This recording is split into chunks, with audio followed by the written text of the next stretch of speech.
এটা একটা double room premium, ঠিক আছে।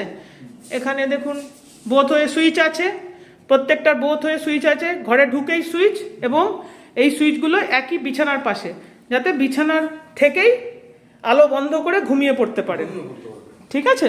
এবার আমি রুমটা মোটামুটি দেখাই। এই যে রুমটায় ঢুকলাম, ঢুকেই একটা বড় জানলা, পাশের সুইচ, এদিকে বাথরুম, ওটা আমি পরে দেখাচ্ছি। এটা একটা ওপেন কিচেনেট, গ্রানাইটের টপ, এখানে টিভি আছে, এখানে 15 অ্যাম্পিয়ার প্লাগ আছে, 15 অ্যাম্পিয়ার প্লাগ আছে। কেউ ইলেকট্রিক কেটল বা মাইক্রোওভেন বা ইন্ডাকশন এগুলো থাকতে পারেন।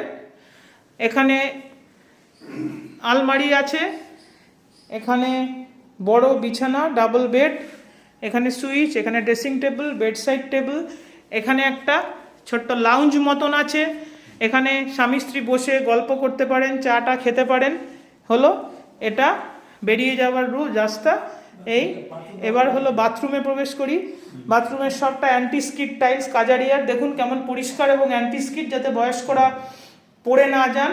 এটা হচ্ছে ওয়াশ বেসিন, সব বাথরুমে এরকম মার্বেলের তাক করা আছে, সাবান টাবান এসব রাখবার জন্য।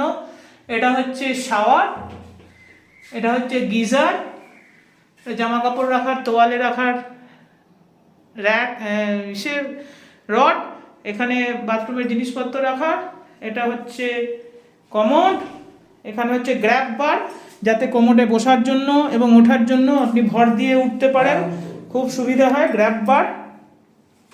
এখানে দেখুন ফসেট, গরম জল ঠান্ডা জলের কল, শাওয়ার, এই হয়ে বাথরুম শেষ। এবার আমরা বেরিয়ে পড়ব, ঠিক আছে।